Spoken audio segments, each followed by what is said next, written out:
Welcome to Wondercast, a community collaborative podcast supporting families navigating the complexities of chronic illness. In a continued celebration on the awesomeness of Moms This Month, our episode today features another Wonders and Worries family. Listen in as we meet this incredible mom, hear of her balance of recurrent disease and the ways she continues to support her family and the community at large. This is Tiffany.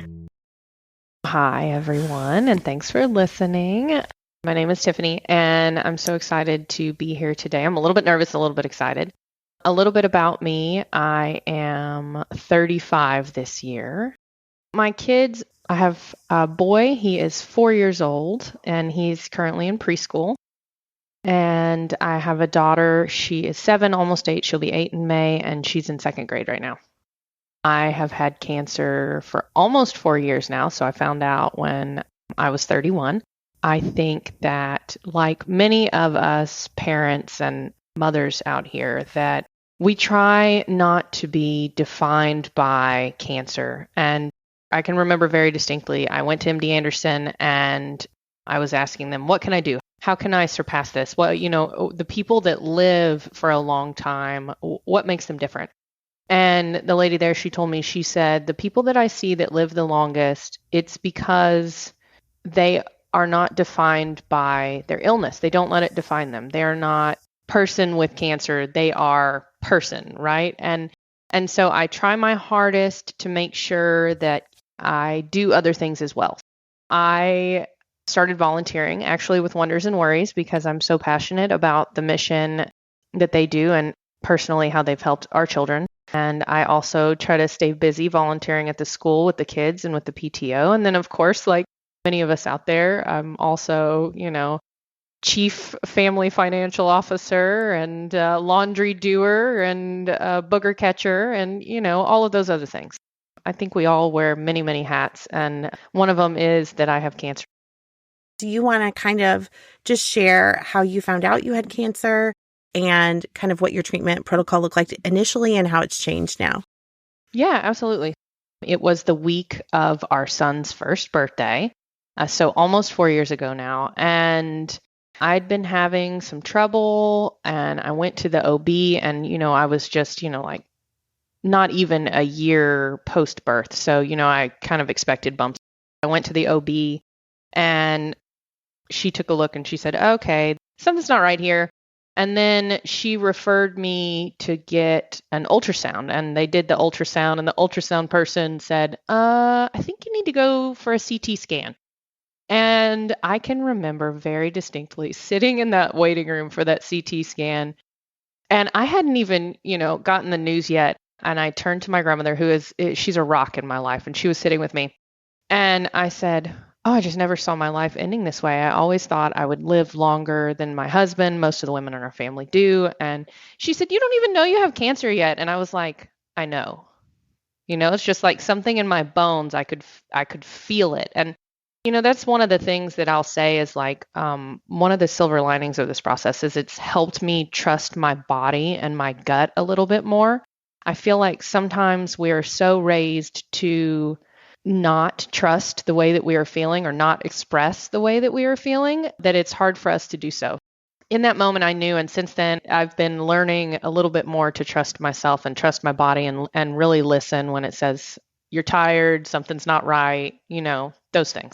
I found out, and of course it came back. They were like, yes, you have cancer. And it was soul crushing. The cancer that I have is primary peritoneal. They told me it was either stage 3 or stage 4. They wouldn't know until they opened me up for surgery. They said primary peritoneal is so rare. Only 6 in a million people who have cancer get it. So they just treat it like ovarian because it has the same cell type as ovarian, which as somebody who doesn't have ovarian cancer, I can say personally, it's kind of frustrating.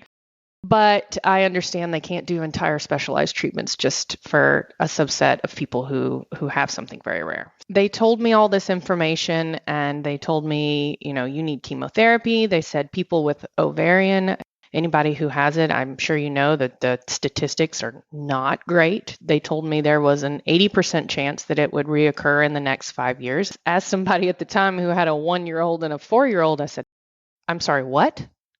Like, I've got I've got too much to do. I've got little kids. I've got a life ahead of me. I've got hopefully many more years with a husband and grandkids and watching my kids grow up and get married. I'm like, I'm not ready for this, like, and it all happened so quickly. I just remember how quick it was, between finding out and getting my port and getting my first treatment was only a week. And that was part of my own pace setting because I bugged everybody. Okay, when am I getting in? When am I going to see somebody? But still, I can remember sitting there and they do the chemo 101 where they tell you about chemo and how it happens and how it works. And I was like, oh my gosh, this is so much information. I can't even process it or remember it all right now. I can remember being in the first days like very overwhelmed, very shocked, very, almost like, are you kidding me right now? Like this is a joke, right? So somebody tell me this is a joke. This isn't happening. So that was kind of the first experience with it. Also, you had just gone through having your son the past year. When you were having all of your ultrasounds, because Yeah. it is a slow growing cancer, Yeah. none of that showed up on any of your ultrasounds that you had for your son. No, can you believe that?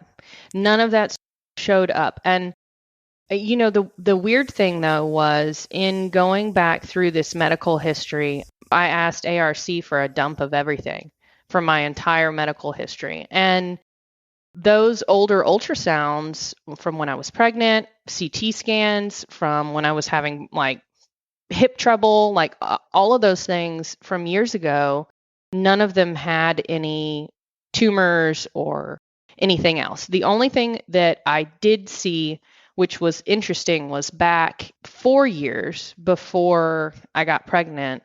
In one of my CT scans, they did mention a thickening in my pelvis wall and an increase in pelvic free fluid, is what they call it. And the way that I understand it, of course, I'm not a doctor, but the way that I understand it is that when you get this type of cancer, it can prevent your body from rotating that abdominal fluid. And so you get kind of a thickening of the walls in there and also a buildup of what they call that free fluid in your pelvis. So I asked my doctor at MD Anderson, I said, here's the scan from 4 years ago. Is there a chance I had cancer then? She said, yeah. She said, it's very likely you could have had cancer then, and we just never knew it. And they didn't see it on your ultrasounds. They didn't see it when you gave birth, like. That doesn't show up in abnormal pap smears or anything like that. Crazy, right? I did treatment, and luckily or unluckily, I don't know, whatever you'd say it, the type of cancer I have is low-grade serous carcinoma cell type. And what that means is since it's low grade, it is slow growing. So I'm fortunate in that regard. But the downside to low grade is that it doesn't respond well to treatment. I did 3 rounds of chemo, which is standard before surgery. My biggest tumor, I had a number of tumors in my abdomen or my peritoneum. The biggest one was 4 centimeters and it only shrunk by 1 centimeter. And they said the coating looks the same, the thickness, it's not really going down that much. And they were like, well, we could do surgery now, but if we do surgery now, chances up you're going to end up with a colostomy bag. When you have children, like you're willing to make concessions on your quality of life to be alive for your children, right? And if that's the only way I can stay alive, then okay. But if I have another option, isn't there anything else we can try? I told him, I said, isn't there anything else we can try? I said, can you give me more chemo? He said, you might be the only person I've ever had ask me for more chemotherapy. I was fortunate that he was willing to kind of flex the rules a little bit since I didn't have a standard type of cancer. And he said, okay, if you think you can handle it, we'll do 3 more rounds of chemotherapy. He said, I want to try this new drug. I want you to add on to it. Right then I was doing carbotaxol, which is carboplatinum, and Taxol, which you'll know, anybody who's familiar with it, means I lost my hair. He said, I want to add on this other drug. It's called Avastin. It was all very scary, especially because the Avastin can inhibit your wound healing, your wound, and your recovery. I had already tried the carbotaxol by itself, and I knew it didn't work, and I wasn't happy with the results. So I took a risk, and I gambled, and I said, okay, let's do the Avastin. So we added the Avastin. It did work. When he opened me up, he said it was pretty much gone. He said there was one tiny spot left from that big tumor, but the rest of it was pretty much gone. And we rejoiced, of course. We felt so blessed. We felt so thankful to wake up and to have that good news. They had taken all of my, I'll call them my lady organs. They had taken all of those out. And so following surgery, I was going through menopause. I lost my ovaries, my uterus, all those things, cervix, all those things. I felt very relieved, even all of that. I felt very relieved that I woke up to good news. Things had turned out better than I expected. So you went through your chemo and your surgery, and then did you follow with some radiation after that point? No, they said because it's in my period, and I did explore that as an option. I actually went and talked to a radiologist about it, and the way that they explained it to me is that the radiation is really better for a targeted approach, especially in the abdomen, because your bowels don't appreciate radiation. So if they just blasted my entire abdomen with radiation, it would not be great for my body. So he said the radiation would be better for like a targeted approach. If I have, for example, that one big tumor out of all of them, like they could target that one specific thing, but that they thought my best chance was to use the intravenous chemotherapy. And then they kept me on that Avastin for 23 more cycles after that by itself. Oh, wow. Yeah. So it was a year and a half of chemo, which was quite a bit. That is quite a bit. And you had tiny children in that time. And it was COVID, of all things. I had my surgery March 2020. 3 days after I left the hospital, they shut it down for visitors. Oh, wow. It was right in that time. Right in COVID, yeah. So how did you, just kind of thinking of as a mom with other moms listening to this, how did you balance small children and that long of chemotherapy and not being able to just go put your kids in a drop-in daycare or have all these babysitters come in because we were in a time of lockdown? Yeah. How did that look for you? Oh, it was definitely tough. The things that got me through it, I would say, were therapy. A lot of therapy, a lot of virtual therapy, a lot of Zoom calls with my girlfriends, who still were able to see me as a regular person. And I think that's the beauty of having good friends, right? To still make me laugh and joke.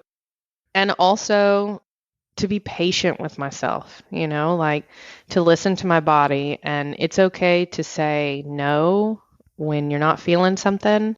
It's okay to say, oh, mom needs a nap right now. Why don't you guys go build a pillow fort? And I think one of the saving graces for me during that time period was that I tried to look at it as a blessing, because we're often so busy and so gone out of the house that I had just gotten this devastating news that I might not have that much more time left with my children. And it was both a blessing and, of course, a curse, as you know, as a parent, to be stuck in the house with them for that long.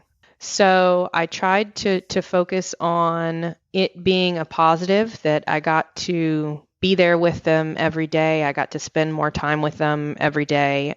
But I did also, I would set an hour or two every afternoon between 1 and 3 p.m. that was our downtime hour. And during that time, I'd have the kids go lay in bed. Our son was still napping and our daughter was not. So she would go and she would sit in bed, either read some books or do a quiet craft or even watch her tablet. And those 2 hours would be my downtime as well. I'd go in the back bedroom. I would color. I would read. I would do whatever I felt like I needed to recharge myself, because I don't think anybody can be on all the time without losing their sanity, right? Absolutely. I feel like in that space of time, I was not going through any sort of treatment and felt like I was losing my sanity. So yeah, it's more than commendable what you were able to balance. Now, you were still going in for infusions, right? You were doing intravenous. Yes, that's right. Chemotherapy. Yep. So When you were doing that with the Avastin, for sure, what did you find? Because at that point, you couldn't have anyone back in the infusion room, could you? Mm-mm. So you would just have someone basically come, drop you off, sit in the waiting room, and bring you home. Yep, that's it. That's it. And my mom was my chemo road buddy, and I so missed her at those sessions because before then she would come and we'd play cards or we'd sit and we'd chat, or she'd even read to me while I fell asleep on her. And that's the other thing I would say, the advice I would get. My husband always wanted to go with me because he loves me, but I took him once and he sat and he worked on his computer the whole time, and I was like, I am so bored. What are you going to You need to talk to me. I eventually, without hurting his feelings, told him, hey, I'd love for mom to come. And so don't feel bad about who you asked to go with you. It's okay. Remember, it's about you, not about them. And then to be by myself, it was very boring. A good friend of mine bought me this cancer coloring book, and it's filled with all sorts of hilarious like curse word drawings. And so I would just sit there and I would color this big you cancer thing while I'm doing my treatment, and that kind of gave me a little reprieve. And then also the usual Netflix and all that jazz. I always wanted to start like a card group with the people who were there, but everybody's always doing their own thing and very tired, so I never did manage to do that. I think I was too shy. That I really loved that kind of helped my spirit is, I don't know if you've ever heard of it, but it's Anti-Cancer.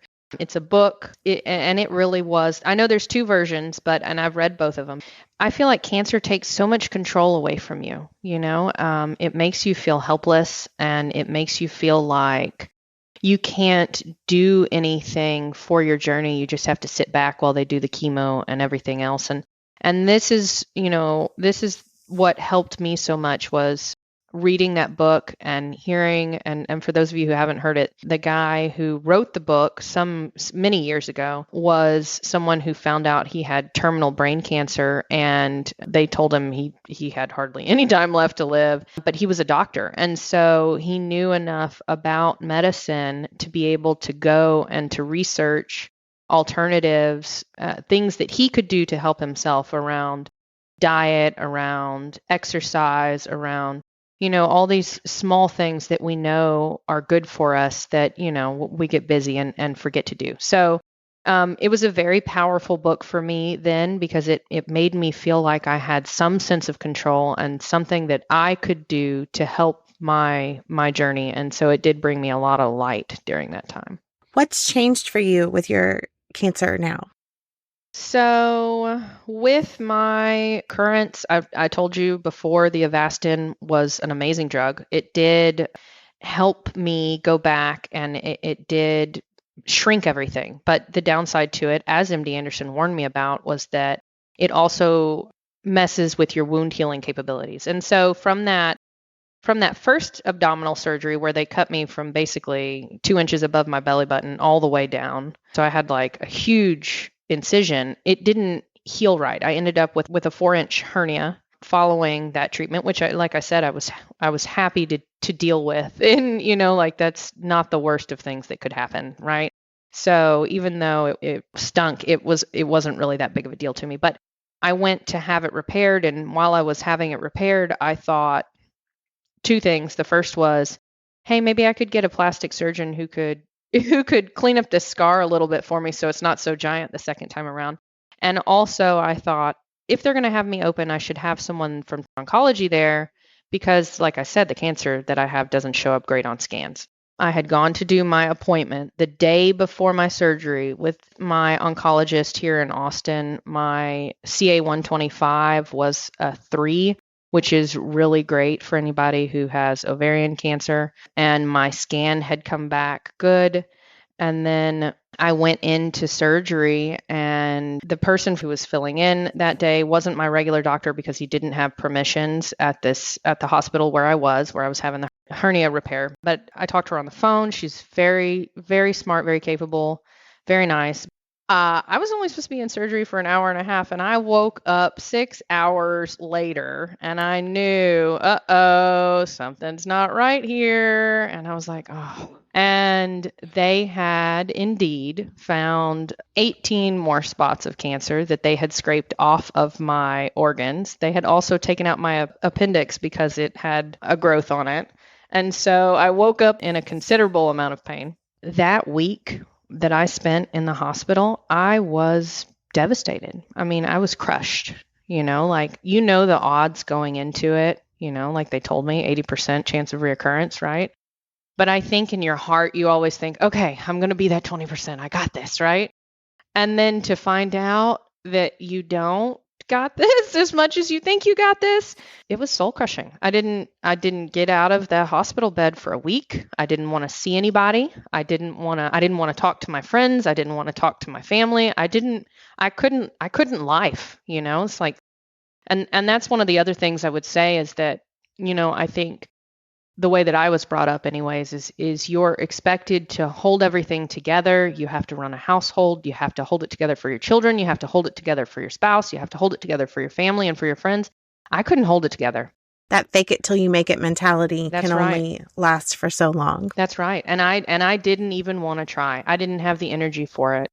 My oncologist, they took that and went to the board and he said, I'm going to take this to the board and I'm going to see if they've got any suggestions, and I'll come back to you to see with what they think we should do with your case. I went back to MD Anderson. I found that there was, and the person I was seeing at MD Anderson was fabulous, but I did find that there was someone at MD Anderson who specialized in my type of cancer. And there were two of them, actually. There was a man who's been doing it for almost 30 or 40 years. I can't remember how long, very long time, very knowledgeable. And then he has somebody he's kind of grooming as his successor. And so I went and saw her. She's a younger doctor, she's only been in practice maybe 5 years. But I knew that I wanted something different, and I knew that I wanted to try something different. And so I went to her, and it took a lot. They don't like you switching between their doctors because they think it causes infighting. So I had to call patient advocacy, but I think that it was what I needed to do that was best for me. A lot of parents get weary of just that. What we've heard is just when you're not battling the insurance, it's advocating for appointment times or switching with communication between multiple offices. And it's all a headache, but it's important work. And it's literally the work of your life. It can be. It is. And I think that's so frustrating because fighting cancer shouldn't have to be a full-time job in just bureaucracy. Do you know what I mean? Like, it's so frustrating that it almost zaps your will to live. You're already fighting something that is so unmeasurable, so overwhelming, so soul crushing that to have to sit and argue continuously on the phone with people is annoying, to say the least. And it really shouldn't be like that. So what I did actually is, I told you my grandmother, she's my rock. And, everybody always asks, how can I help? I gave her the information. I said, call these people. And she did. And that was something that she could do for me. And she was happy to do it. And it was such a relief to me to not always have to be the person arguing. So if you have that network, if you have people who are offering to help and you don't mind them doing so in that way, then I would definitely say to you guys, don't feel bad leveraging it, because sometimes you just don't have the strength. Did you just have to put her as basically a person on your paperwork who you could share your information with for her to be able to do that? Yeah, absolutely. So at MD Anderson in particular, you can do that from your MyChart portal. You just have to add them on as a person, like you said, who can have those conversations for you. And it doesn't give them any control over your medical decisions. It doesn't give them any control into anything that you decide to do. It only allows them to communicate on your behalf. So you switched over to this new team. Yep. And then did they change the plan for your treatment? Yeah. So she actually said, I said, okay, here's what my oncologist that I was seeing in Austin, here's what they recommend. She presented it to the board and she came back and she said, actually, I recommend you do nothing. And I said, I'm sorry, what? She said, no. She said, you're on an estrogen blocker right now. Started the estrogen blocker. She said, I think that's your best course of action for right now. We consider estrogen blocker, even though it doesn't seem like much, to be an oral form of chemotherapy. And she said, I've seen it keep the cancer at bay for years. And she told me, at this point, your cancer is metastatic and it's not curable. And I just about had heart failure and fell on the floor when she said that word, metastatic. And I said, what do you mean metastatic? I said, it is in my abdomen. It's in the same place it's always been in my abdomen. It hasn't gone anywhere else. What do you mean metastatic? And she said, well, if it's in more than one organ or it's grown through things like your appendix or your cervix or whatever else, then we consider it to be spread, even if it's not in your lymph nodes or even if it's not wherever else. So she said, that's what we consider to be metastatic. And I said, well, okay, I don't like that word, but okay, whatever. That was a tough pill to swallow for sure, because the idea of doing quote unquote nothing is so hard for me. So hard for me. Her logic made sense. The idea that once I came around to the idea that the cancer wasn't curable, if you have disease that's not curable, it makes sense in her mind, and it did make sense to me also, to save those heavier treatments that are so taxing on your body and your spirit for further down the road when you really need them because the cancer is growing and you have to have something. So she said, people can live a long time with a tiny bit of cancer. Just keep doing what you're doing. Stay healthy. And when it starts to grow again, then we'll switch you to something heavier. It has been since January of this year. It seems to be working. So now I go for scans every 3 months. I will tell you, it does not get any easier. Coming on almost 4 years, I'm still a nervous wreck leading into every scan, but I just go for a scan. They take a look at it. They tell me, has it gotten bigger? Has it gotten smaller? Has it whatever? And then we have a conversation and go for there. I've been super fortunate that it hasn't gotten any bigger. So I'm still holding steady right where I am. And I try to, as much as possible, keep my body healthy and my spirit healthy through meditation and downtime, as I said before, and therapy and all those other things. Hanging out with my girlfriends, the things that recharge us. So I try to keep my body and my spirit healthy in the meantime, because I know eventually I probably will need more chemo. It's been 4 years. Mm-hmm. How do you feel like their understanding of what's happening with you has changed? Yeah, so hugely, especially my youngest, starting out at 1 and growing to 4. He'll never in his lifetime know a time when mom didn't have cancer.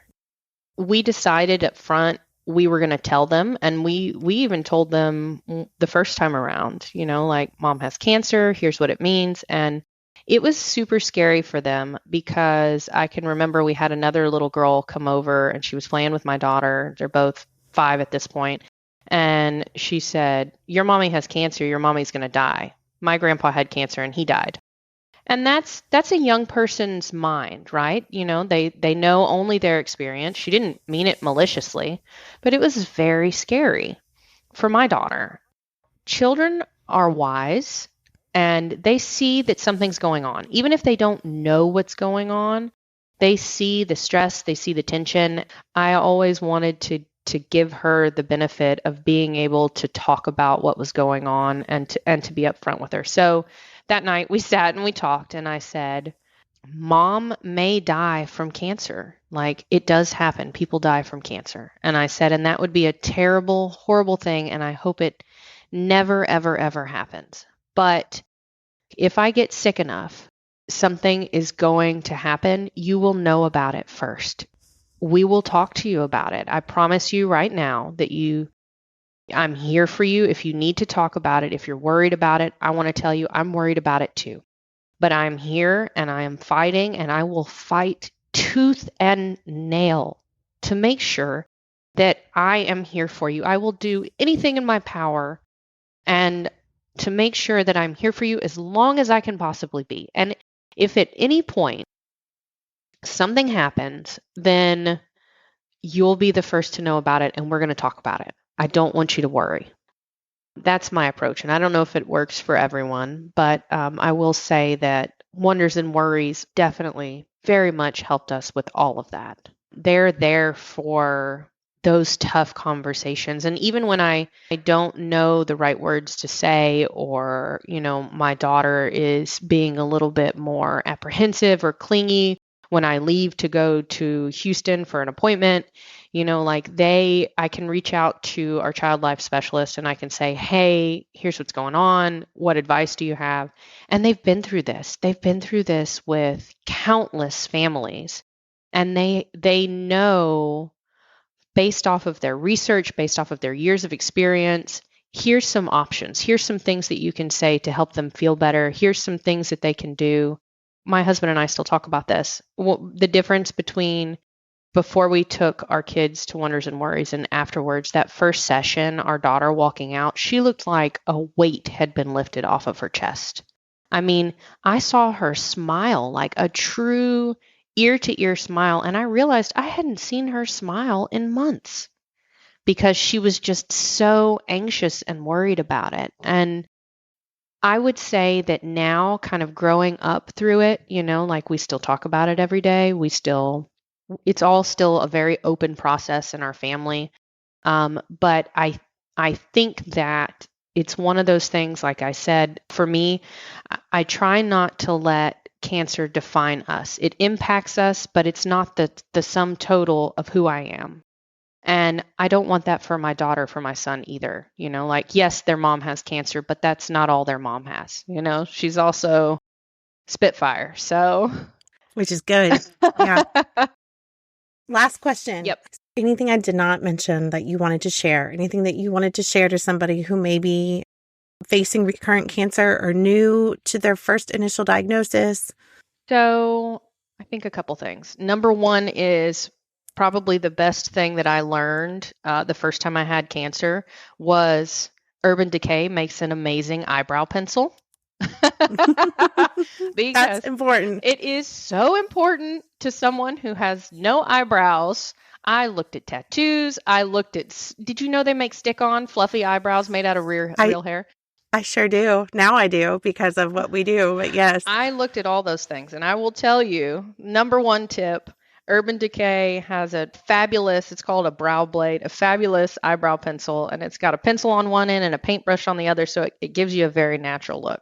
So that's awesome. So that was definitely my favorite find. But I would just say again, go easy on yourself. You don't have to be perfect. People make connections when they see the humanness in others. So if anything, you being human and you being imperfect and you having a day where you just can't fake it anymore will endear those other people to you, because they will respect you for how real you're being. And if they don't, then they're not friends of yours.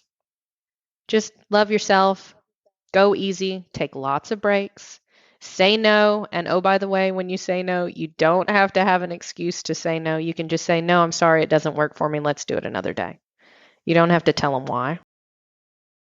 I think really keep yourself surrounded by people you love and keep doing the things that you love to do, and don't be hard on yourself.